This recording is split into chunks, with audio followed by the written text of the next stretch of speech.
sa kalipay, si Linda Corbeta usa sa mga nasunugan sa Barrio Luz sa dihang naangkon na niya sa hingpit ang panimalay nga natukod pinagi sa pagtinabangay sa konseho sa syudad, Toyo University ug ubang organisasyon.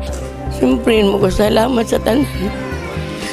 Wa mo magdahon nga may naani among sitwasyon ba.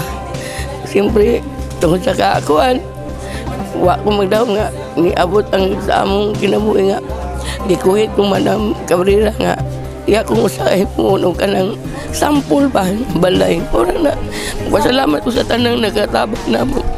5 ka mga pamilya sa Barrio Luz ang nahimong beneficiary sa mga proyekto ug nakaangkon og konkretong panimalay. Sila mao si Tripona Sulunoy, Raul Dicios, Vilma Antiligando, Araceli Corbeta ug Linda Corbeta.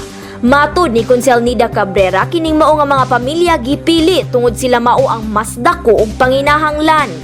Dugang niya nga kining mga pamilyaha wala gihapon nakatukod og maayong panimalay sukad niadtong nasunugan sila ug naabtan na lang sila og laing sunog. So, gi-identify sa din nato kay sila may nakita natong alisod gyud. Gani ang uban ani sa panahon sa pagkasunog at way back 1997 wala gihapon katukod. Tagpi-tagpi gihapon ang balay, so mao na among gi-consider nga sila atong tabangan.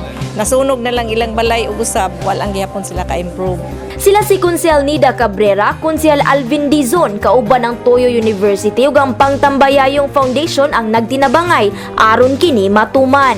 Matod ni Maria Rosario Baliascas, profesor sa Toyo University nga ang ilang mga estudyante mitabang sa pagpangita og kwarta aron lang matukod ang mga balay. So pagkahibaw namo tanan nga nasunugan dinhi, automatic gyud ang ilang kuan pagtabang bitaw. So ang mga students nag-group together, ang mga faculty nag-group together, nga giduol ang mga friends nila, ang mga supporters and so on. Ang mga estudyante gyud maglingkuray sa sahog bitaw, nga mangulikta og mga pencil o ila yung ipuna niya ilang in-number nga na niya. Ang uban nila gadaglata gabuta naigibuta nga for Barangay Luz. Ang kapitan sa Barrio Luz, si Ryan Tante, mipadayag usab sa iyang kalipay nga ang konseho sa syudad mihatag sa ilang suporta ug pagtabang hinungdan nga nahimo kining posible.